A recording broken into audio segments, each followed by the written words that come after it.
And what's up, folks? It is Monday night. It is time for the live Q&A, as always, 4 p.m. on the Mountain Standard Time, as always.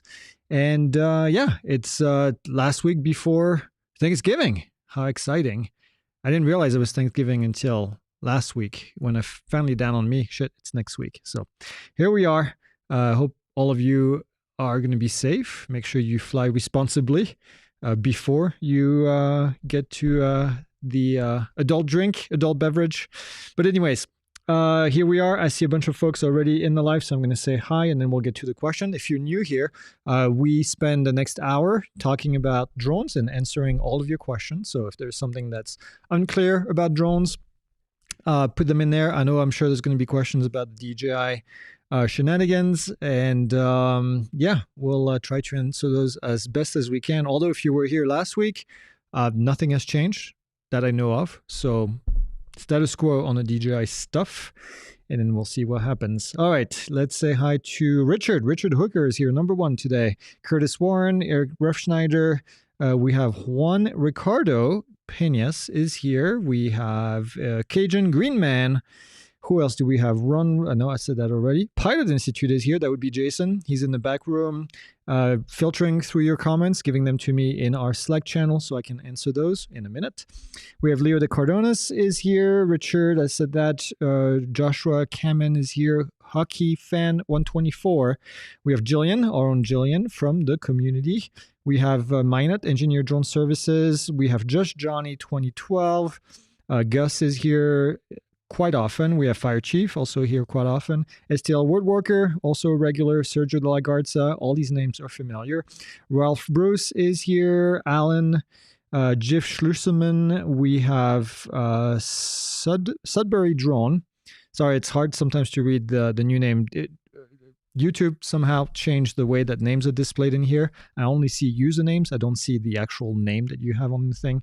It sounds like nothing, but it's actually painful to read some of the username because it's just all put together. Anyway, Drone Eagle, LLC, Black Sheep, Mill Stenner.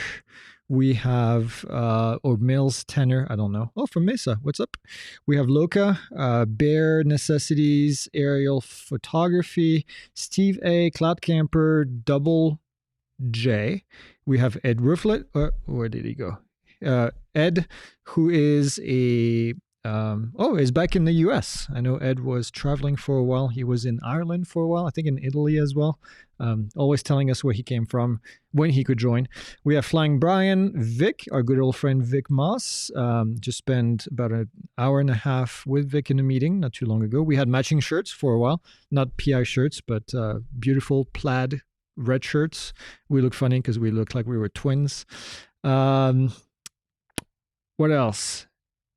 S. Mendlik, I don't know if I said that right. We have Long Company, Cajun Greenman, I said that. Paul is here. An OK Boomer.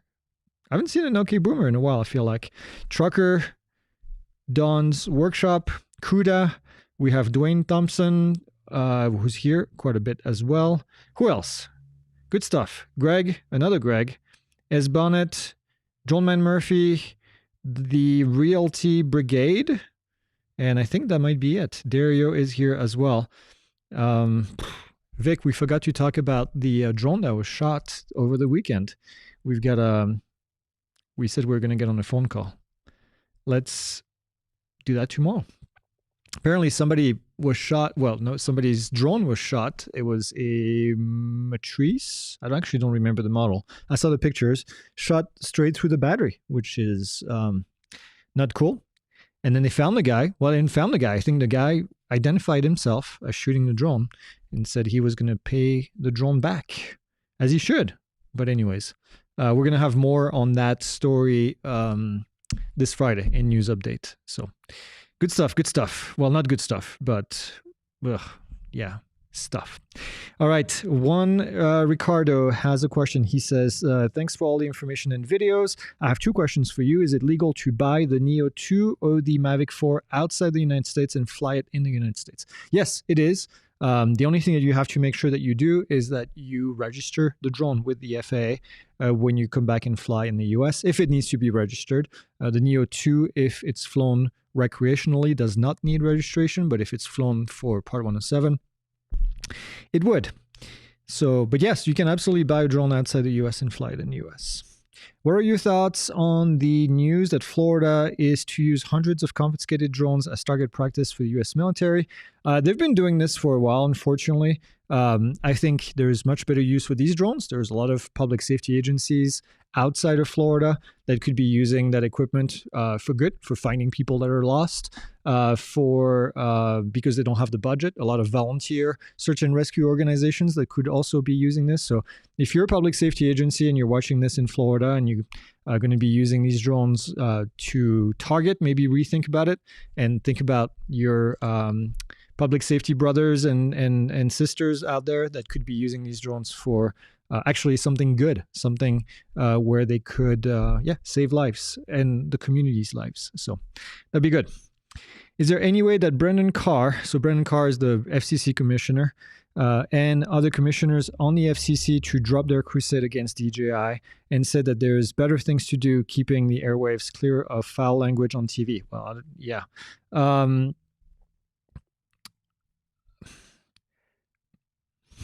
am I going to say this nicely?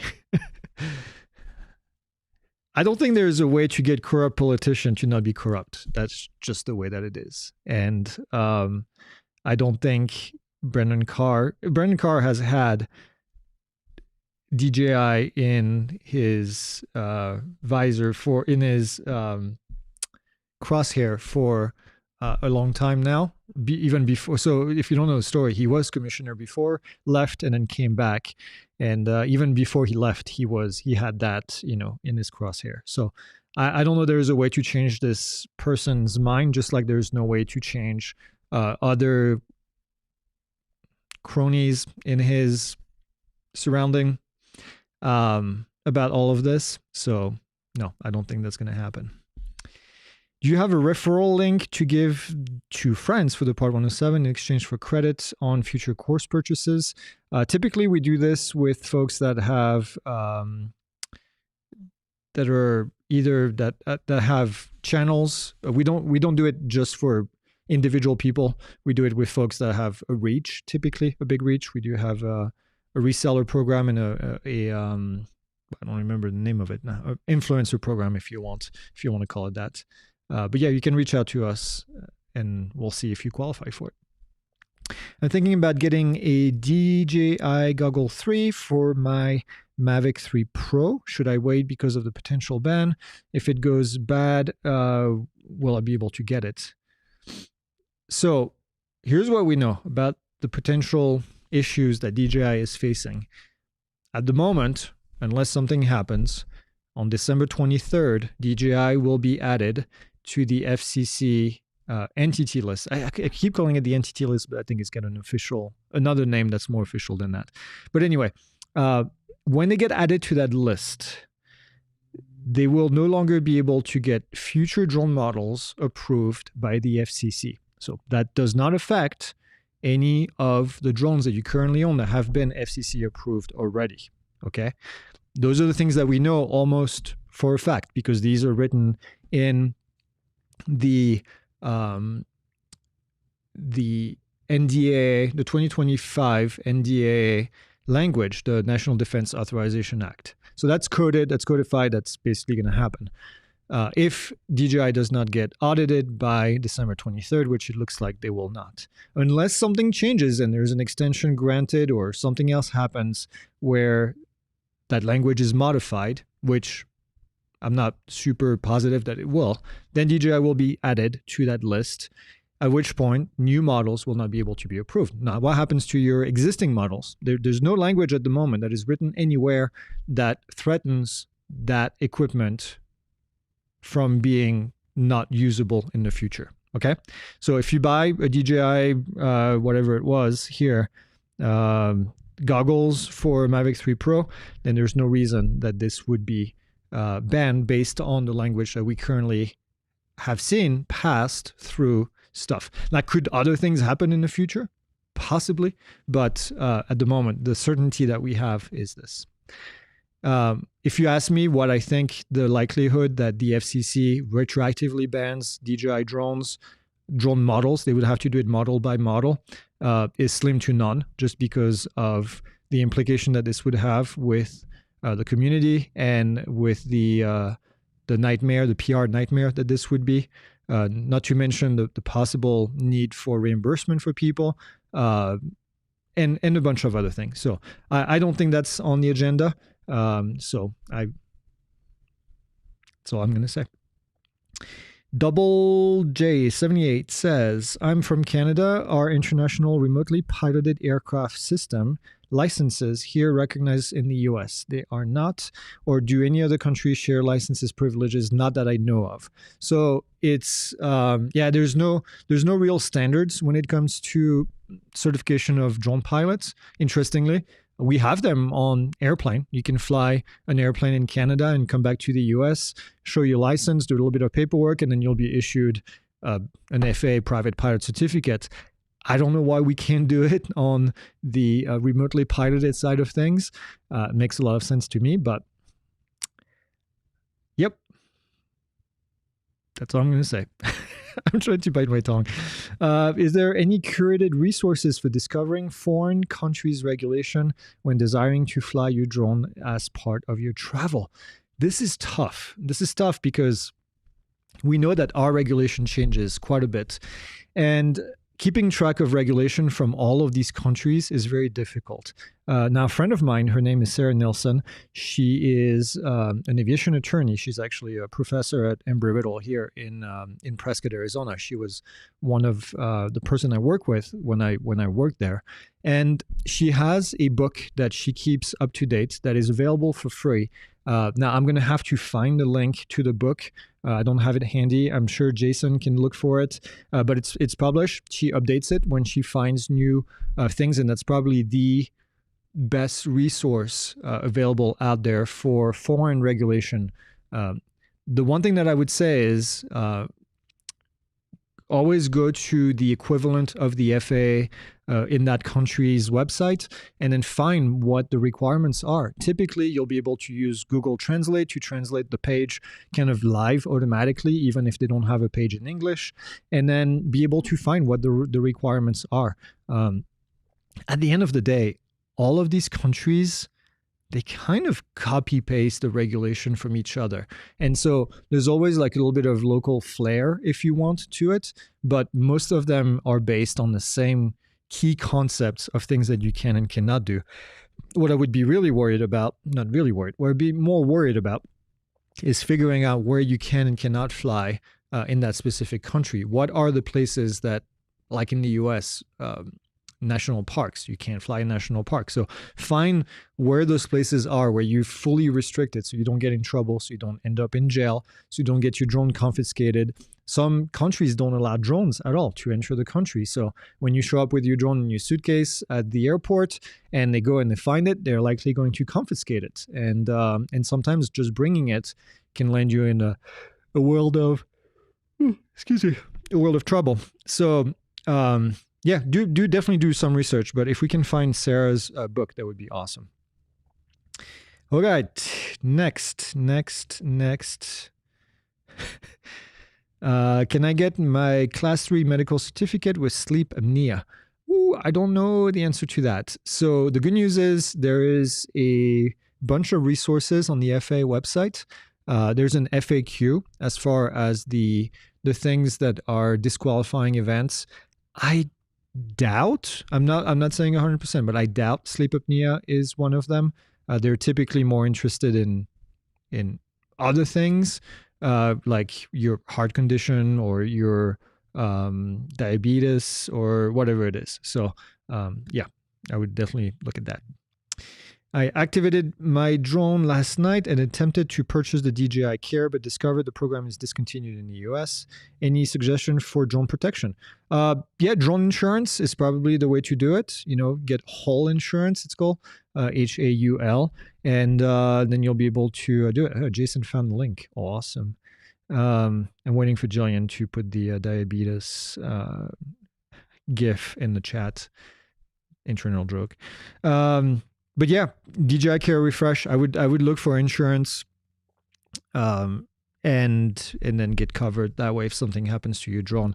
The reason, if you're asking, if you're wondering why DJI Care is not available in the US, DJI will continue to honor if you have DJI Care purchased before they stop offering it, but they're not going to offer new ones to new customers, mostly because they have a really hard time to get drones into the country because of the CBP blockage. So there you are.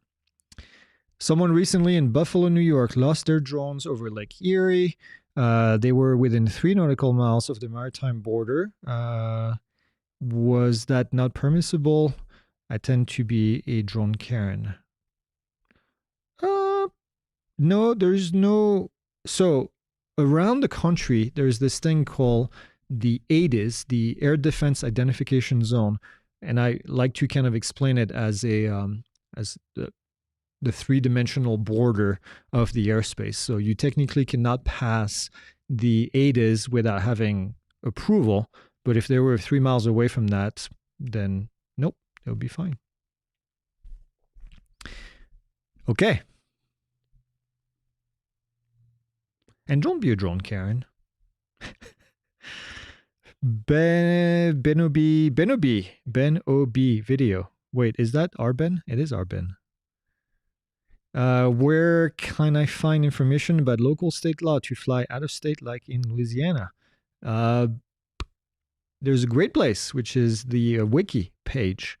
And the wiki page on our website has all the rules, the drone rules locally. You can find it. You have to scroll at the bottom and see the wiki link at the bottom. But yeah, we try to update them. It's a wiki, so we rely on user content. So users submit changes on a regular basis, and we keep it up to date that way. Droneman Murphy says, sorry, I didn't make myself completely clear. Would I be able to get our equipment serviced by DJI afterwards, or would it mean going to a third party? We haven't heard what DJI plans on doing once they get added to, if they get added to that entity list as far as servicing of equipment. But my guess is that they will continue doing the servicing, especially for DJI Care Refresh, unless they are prohibited to do that by law. But I have not seen any language that would prohibit them from doing that. Otherwise, I will tell you this. So I've made prediction on this in the past. This DJI added to the list, if you want to call it a ban, you can call it a ban, is going to create two things. It's going to create a gray market, which it has already. We've seen it. We've seen drones. As a matter of fact, the Mini 5 Pro, I think if you wanted to buy a Mini 5 Pro tomorrow, you could just buy one and get it within a couple of days, which is what we did. So we're going to continue to see these drones on the gray market. Eventually, if they get added to the list, it's going to be on the black market. People are going to continue to fly their drones because people are crafty. I've said that before, and I'll say it again. People are going to continue to get these drones and continue to fly them, regardless of what the FCC says, just because that's going to be the only options available to people to do their job, to feed their families, to make money, to do whatever it is. And I don't know if you're old enough, you'll remember when the FCC tried to do this with ham licenses, and everybody kind of ignored it. And so the FCC kind of went back and was like, well, never mind, we'll just do something else. I believe it will be the same here in this case. People are crafty. They'll continue flying, especially if there's no option available to replace new models of DJI. So we'll continue flying them. As far as equipment and being serviced, there will be crafty people that are going to offer services. There are already some all over the country that provide repair services for DJI drones. They're able to get parts inside of the country and able to get them fixed. So I think if it's not DJI fixing them, it's going to be somebody else, and then you'll be able to continue flying your drone. So that's what I'm saying. Cloud Camper. Yeah, Vic says civil disobedience. I can't tell you to do civil disobedience, but it's obviously up to you what you want to do.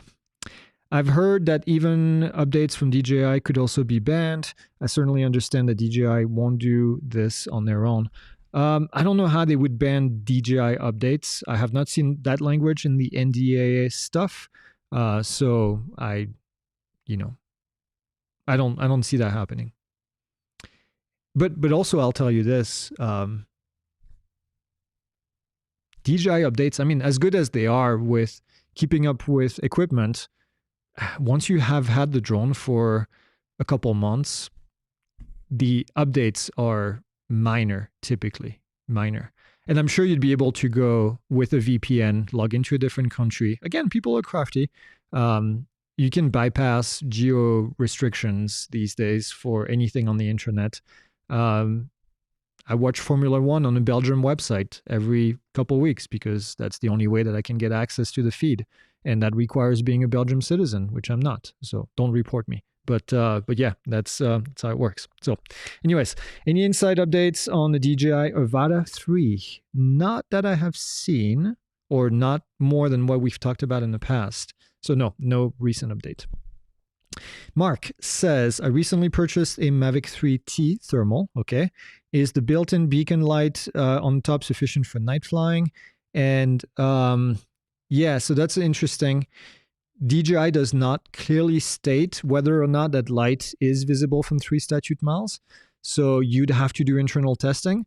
I think from what we've seen, it is compliant, but typically you'd have to prove that to the FAA if they were to ask, I guess, somehow. Most websites, when they sell you one of these things, they'll tell you it is visible from 3 statute miles, so you can take that to the FAA and say, well, the manufacturer says that it is.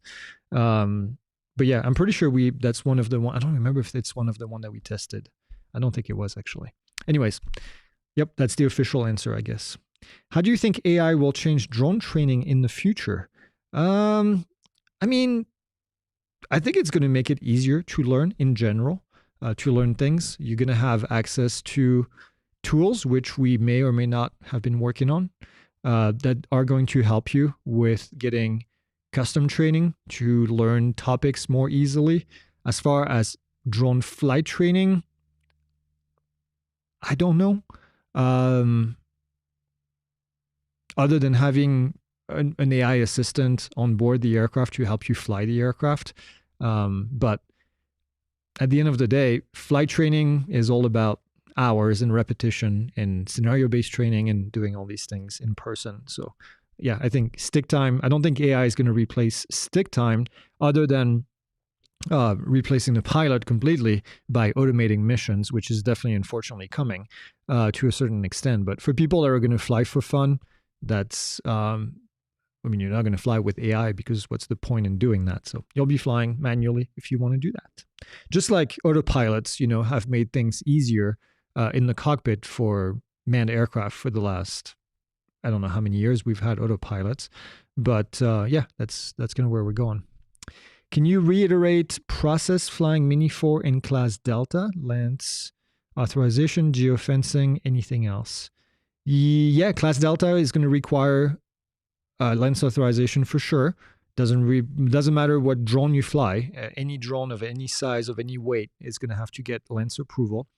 And then as far as geofencing, there's no more geofencing unless you are trying to take off like on airport property, in which case DJI is going to block you. But otherwise, no. If you're just flying anywhere else, it's just going to pop a little window that says, do you agree to the liability of flying in this airspace, whatever.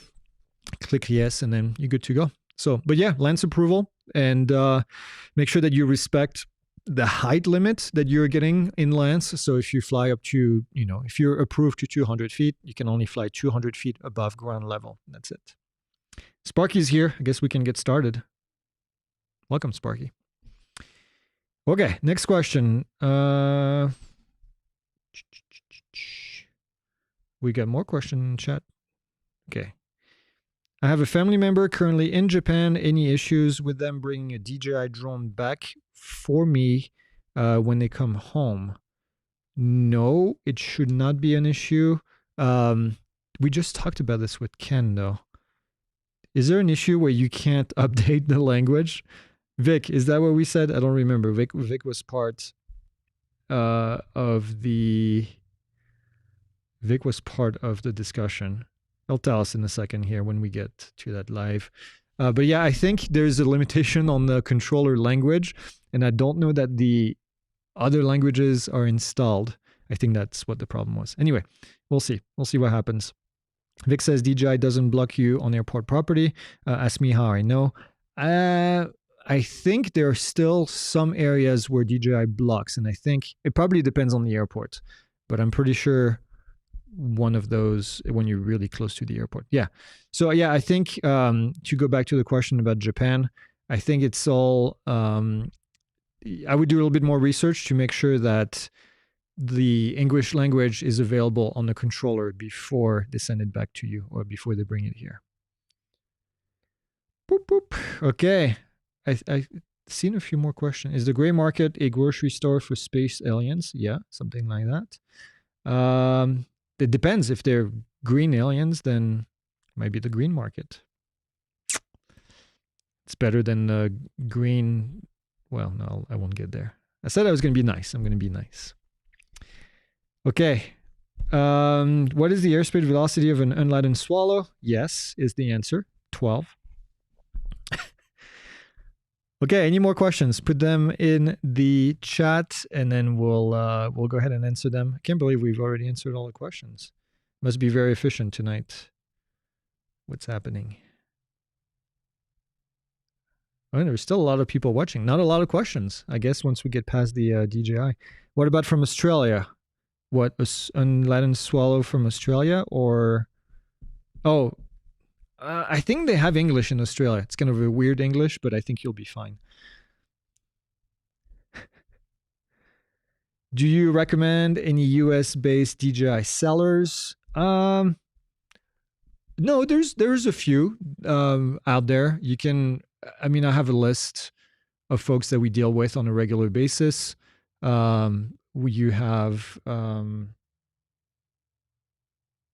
well, no, I'm not going to play favorite. We work with too many resellers.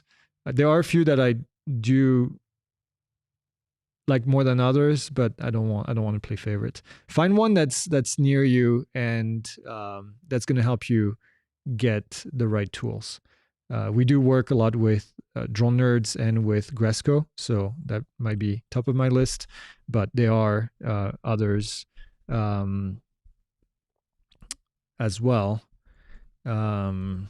There is also, who am I forgetting? I'm forgetting someone. Anyways. All right, next. Have you seen a tracker beacon for the Neo 2? We have not. We haven't even seen the Neo 2 yet. But no, I have not seen it. I've seen the concept and the kind of the leaks that people had said. Sorry, I'm still trying to find the name in my head. But yeah, that's kind of about all that we've seen. And I've lost my window here. That's why.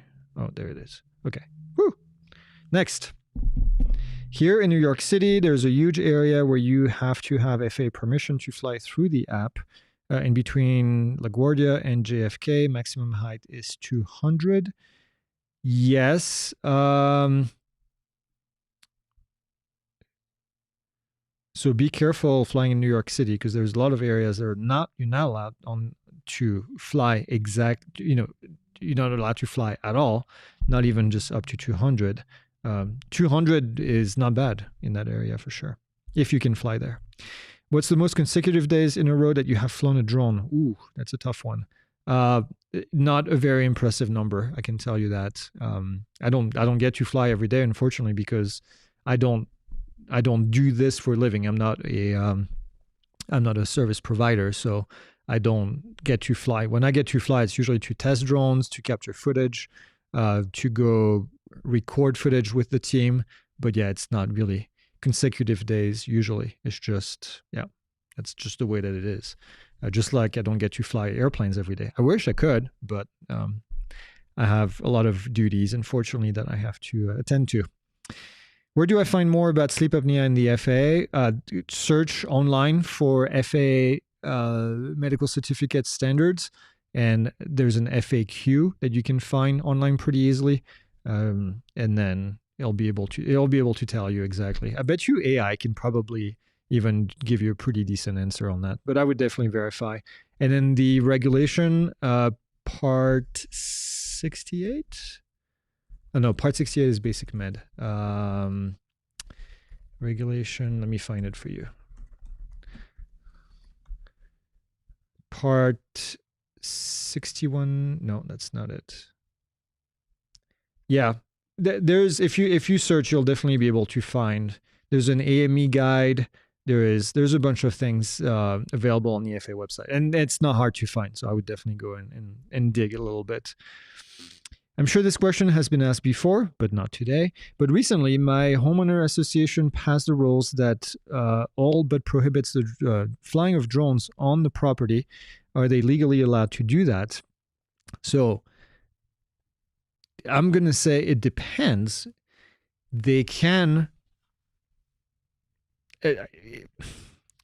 So here's what they cannot do. They cannot prevent you from flying over property that they control if you take off and land from somewhere that they don't control. So what they cannot do is they cannot prevent you from taking off and landing from areas that they don't control. In other words, they're not allowed to control airspace access.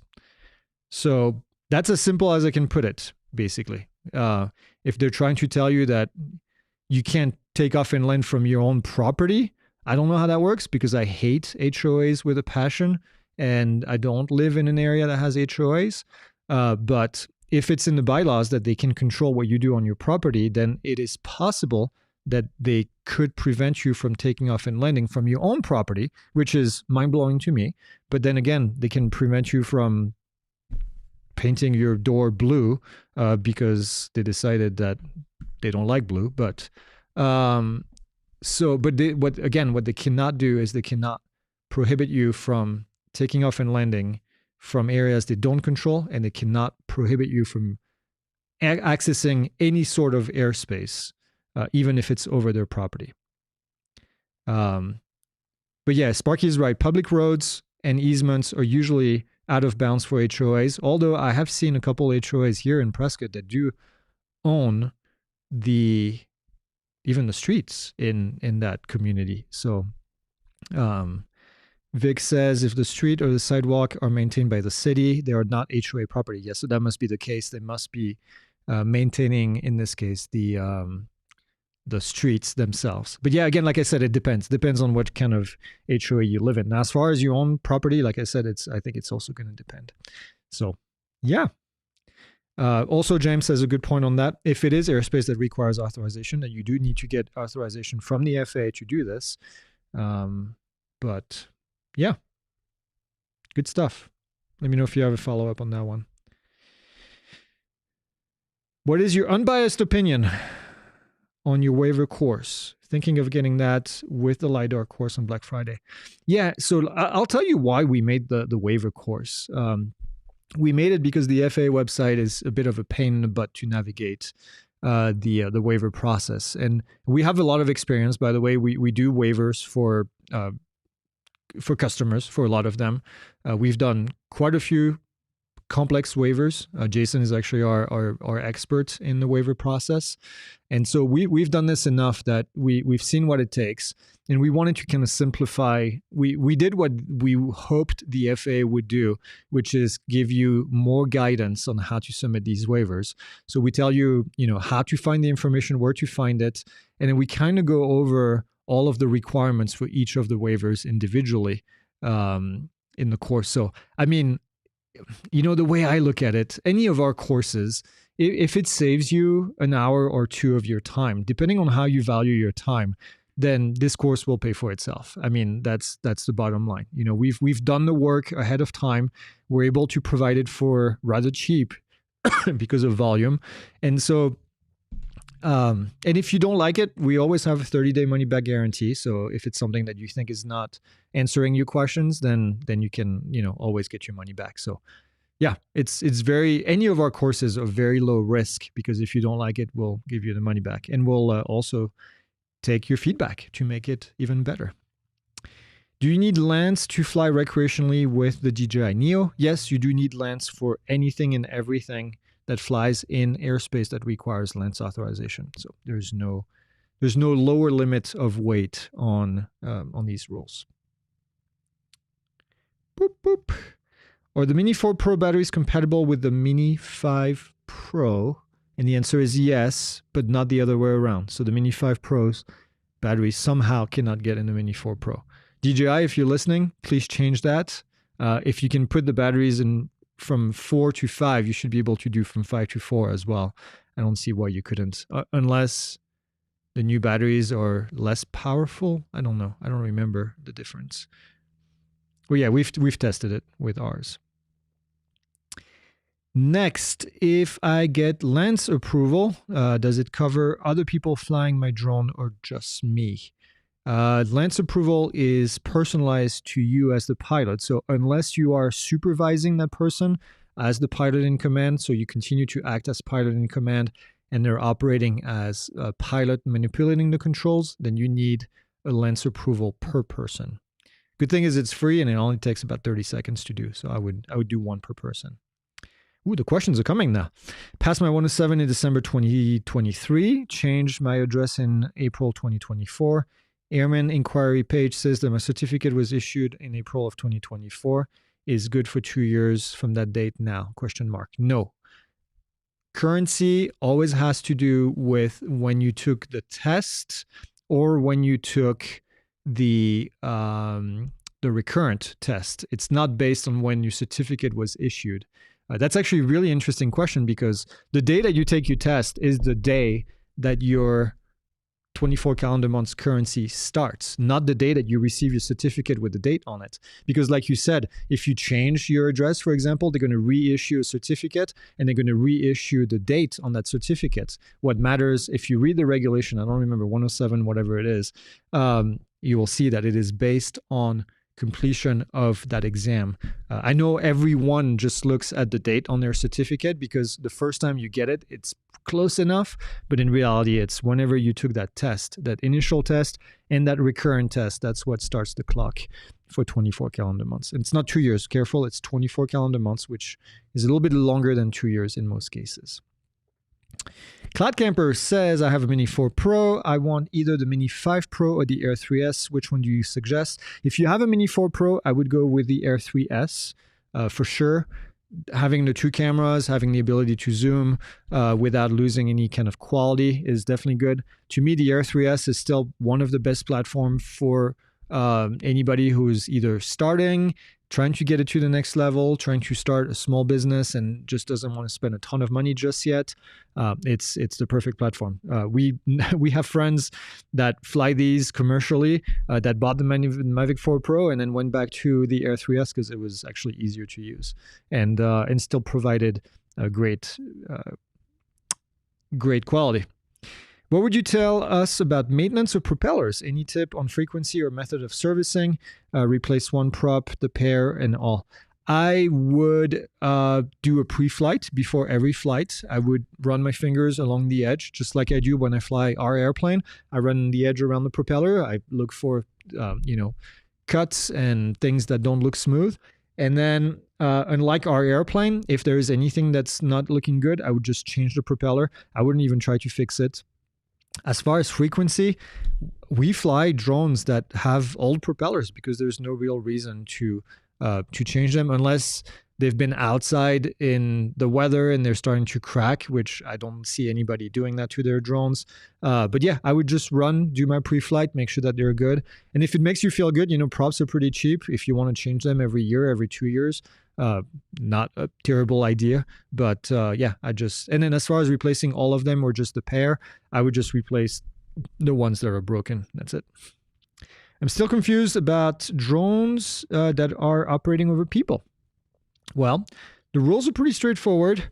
In order to fly over people with a drone or over people in moving vehicles, you need to have either a waiver from the FAA or to have a drone that is categorized, that is either category 1, 2, 3, or 4.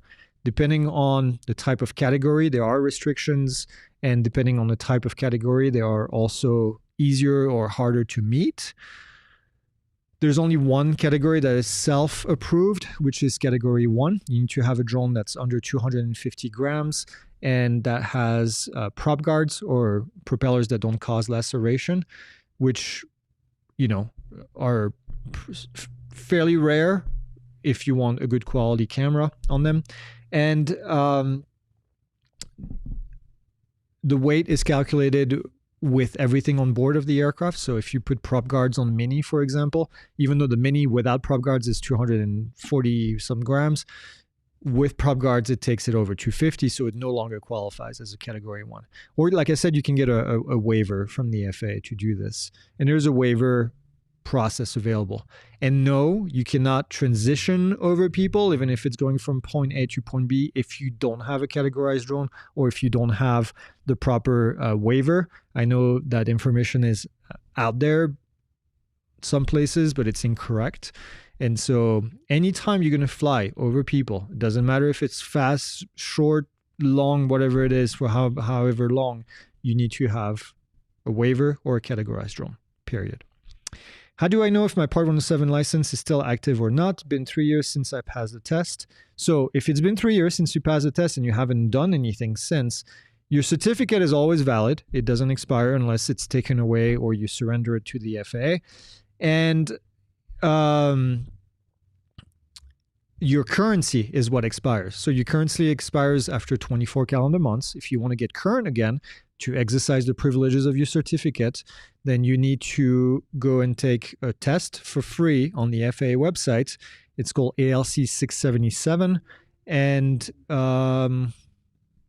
that's it. Once you're done, keep a copy of it electronically or on paper. Keep it with your records so that if the FAA asks, then you can show them easily, and then you're good to go. Who would you recommend contacting in my country about drone rules? I can't find them anywhere. I don't know what you mean. I'm the head of the aviation authority. I mean, somebody at your aviation authority, I don't know where you live, but I would say somebody at your aviation authority is who you need to talk to. Richard Hooker says, have any American drone companies reach out to you to test or rate any of their drones? I mean, we're in touch with American companies in general.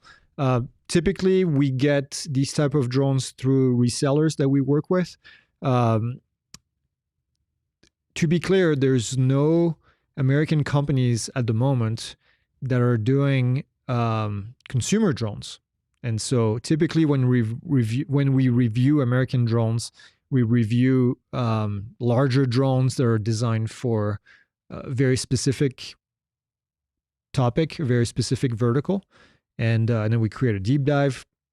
But no, otherwise, like I said, there's no specific American manufacturers at the moment that are creating drones for a lot of who's watching this show today.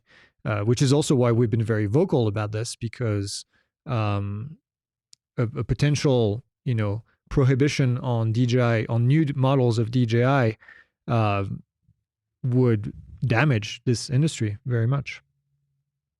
What's that sound? Okay. Next. Does a sub-250g FPV Cinewhoop qualify for Category 1 without special approval to fly over people? Cinewhoop would be sub-250 with batteries, have GPS, with the remote ID module. Yes, if it has prop guards on it. So that's the only thing. Cool. Well, we made it to the end. 15 minutes to go. Ask more questions. We are here for that.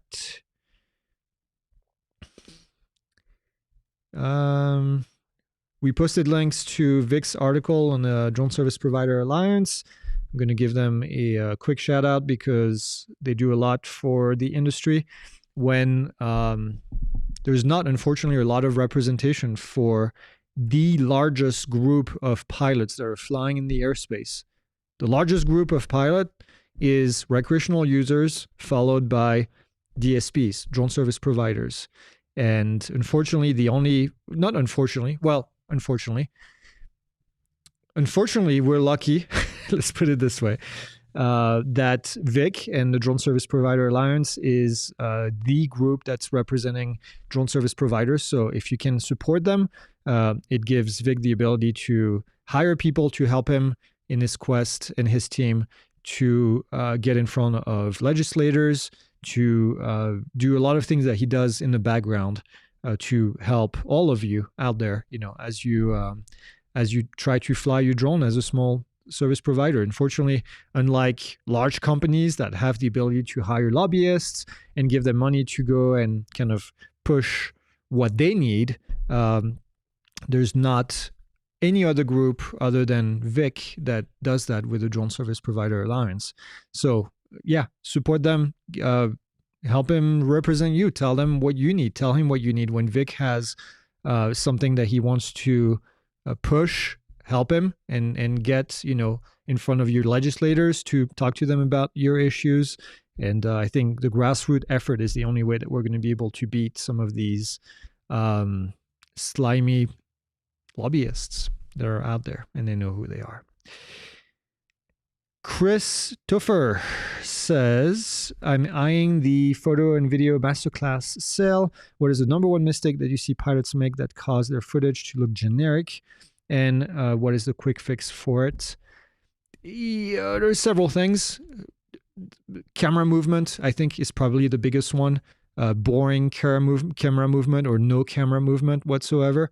I think people are trying to move the gimbal or move the aircraft only in one axis of rotation instead of moving the entire aircraft. I think if you start adding two aircraft movement at the same time, it's the beginning of making your footage look better. And then the second thing I think is lighting. And I think that's just not for drone. I think it's for video in general. Shooting in the middle of the day instead of shooting for the golden hour. And then if you ask me for three, I know you asked for one, but I'll give you three. Composition is also a big one, which goes along with camera movement. So yeah, that's what I would say. What else? What would you recommend for tracking your drone flights? I currently use Air Data, but about to push the limit of number of flights to let me upload logs. That's really Air Data and Aloft are really the only two that I know that are doing this kind of stuff. DJI used to do it, but thanks to our government, they don't anymore because they were pushed to not do it. Has President Xi Jinping, where did it go? Engaged in direct negotiation with Trump to prevent a potential US ban on DJI, similar to the action taken regarding TikTok? I have no idea. Yep. I'm not privy to these conversations. So, and quite frankly, I'm so sick of reading the news. It's so depressing that I don't read the news anymore. I've decided that I'm going to live in a cave and it's probably not the right thing, but I just can't do it. So it's just so depressing. So I'll keep doing my job of trying to educate you with the best possible way that I can. We're keeping track, of course, of regulations on drones and stuff, but I'm just, I don't know. I don't know if it's because it's the end of the year, but I've just reached my breaking point. It's been several months now, but yeah. Sorry for the bad news or the good news, whatever. Will retailer lower the cost of DJI inventory the closer we get to December 23rd? No, I would actually say quite the opposite. We've seen DJI drones go for a pretty penny because they're less available. Remember, it's a demand and supply kind of thing. So the less supply you have, the more and the more demand you have, the higher the cost. And so I don't see DJI inventory getting cheaper anytime soon. They have no issue finding people to buy them because they're good drones to purchase. So I would say if anything in the future, DJI drones are going to cost more money because they're going to be harder to find. And when you find somebody, they're not going to sell it to you for cheap because they can find more people to buy it for more expensive. So supply demand, here we are. You read my comments wrong. The country county. I'm sorry. The county I live in, I can't find the drone rules and regulation anywhere on the county website. There's got to be somebody at the head of the county that can help you with that. Or maybe they don't have drone specific rules. It's also a possibility. I'm sorry. I don't know why I read country, not county. I don't know how things work at the county level too much. Our county is gigantic, and we usually don't deal with the county all that much. So, yeah. Is the DJI Air 2S still one of your favorite drones, older drones to ever exist? Yeah. Yeah. I mean, they did something with the Air series, starting with the Air 2S, Air 2S, and Air 3S were just hitting it out of the ballpark. I think for the cost, it's just a great alternative between the Mini and the Mavic series. So, yeah, just great drones. But yeah, the Air 2S we used for the longest time until we get the Air 3S, and that's kind of what we use in our footage now. Do you have an online training course specific to Pix 4D? I remember you saying PI is certified for Pix 4D. Not yet, but coming soon. Let's just put it this way. So, coming soon. What does the FAA say about using a drone to move livestock? Because I was using a drone to get some of my horses out of the swampy area because I was already flying. There's nothing the FAA says about this. You shouldn't bother wildlife, but if it's your own livestock, I don't think that counts as that, especially if you're trying to save them from going to a swampy area. As long as you maintain line of sight, as long as you do all these things, there's no restriction to doing that. I got an email from FAA Safety saying that my recurrent for Part 107 has expired. Does that mean that I have to retest again? I'm a private pilot, so I did my initial stuff online. Not sure if it helps or not. Same rules. You just do a different course if you are a private pilot who is current. So if you're current with your private pilot under Part 61 with the 24-month review, then you should do ALC 5, I don't remember the number, 500 and something. 414 is the initial, 5 something. And then if you're not current, then you're going to do ALC 677 like everybody else who doesn't have a pilot license. So it depends if you're current or not. But yeah. When is Pilot Institute's holiday party? I can't tell you that. That's secret. It's coming. It's in 3 weeks, 2.5 weeks, something like that. It's the Friday, that one.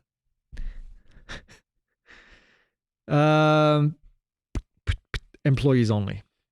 For OOP, operations over people, what is the legal definition of flying over people? Just that. If the drone is over any part of the human being, then it is flying over people. So if my hand is extended like this and you're flying over my hand, you're technically flying over people.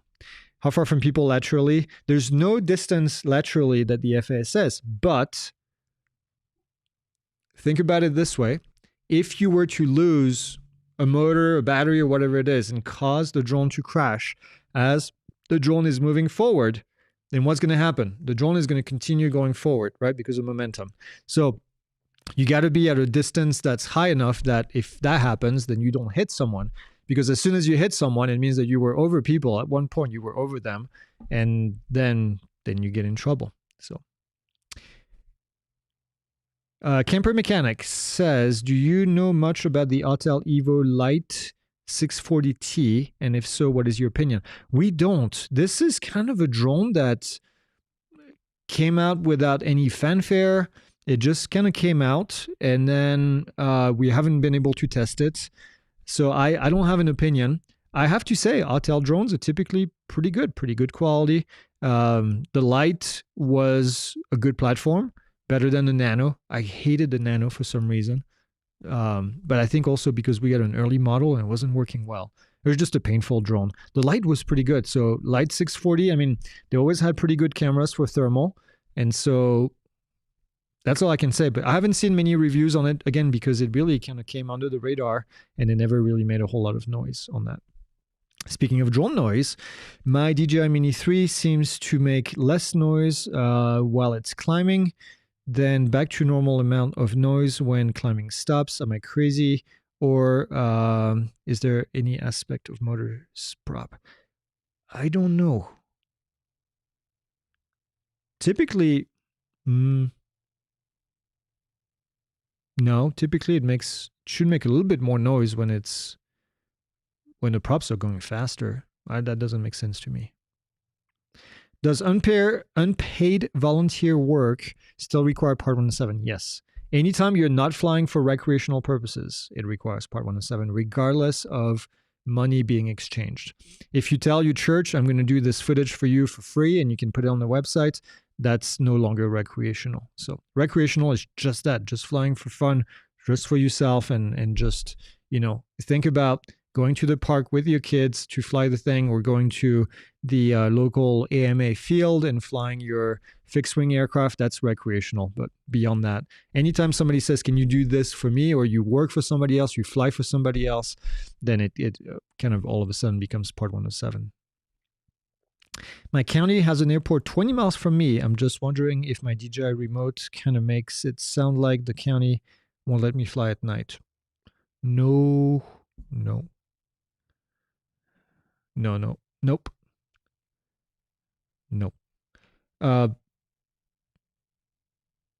No, DJI should not limit you from flying at all, especially not 20 miles away from an airport.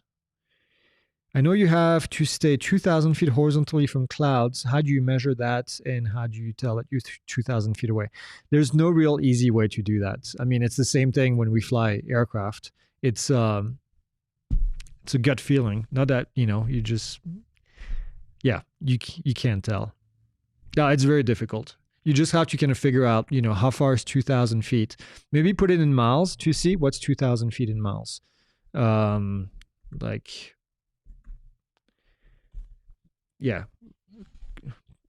about like half a mile. It's 0.4 miles-ish. So think about how far is half a mile? Think about how far is half a mile from a bubble around you. And do you think that drone is that cloud is right there? That's the only way I can put it. From my understanding, the maximum height in the United States is 400 feet AGL. That is correct. Is there a part of the United States where you can surpass that? No. The only way to do that would be to fly under Part 107 and be within a structure, and that is more than 400 feet tall, in which case, if you're within 400 feet of that structure, you can fly up to 400 feet on top of that structure, but that would require Part 107, and that requires that you're not in airspace that requires authorization. Beyond that, not really. Well, I mean, I guess there is another one, which is if you fly at an AMA field that is approved to fly higher than 400 feet, but you have to be an AMA member, you'd be able to find the field there, and then you have to follow their rules in order to fly there. That's all I can think of. Okay. Boop, boop. All right. Well, I think it's the end of the show. As always, I appreciate you guys coming in. We will be here on Friday. It is Black Friday. If you haven't seen the sale yet on the website, this is the best sale of the year. We have 30% off on any one course, 40% off if you get 2 courses, and then 50% off to the entire cart if you get 3 courses or more. And yeah, so go on the website. You can go to cart.pilotinstitute.com. You can add all of the courses and see what the discount is. It applies it automatically. It tells you when you unlock new discounts. And if you want to get courses, this is the time to do it. This is going to be the cheapest. I'm not trying to sell you anything, but I'm just telling you that if you want to buy several courses, this is the time to do it. So in the meantime, have a safe Thanksgiving.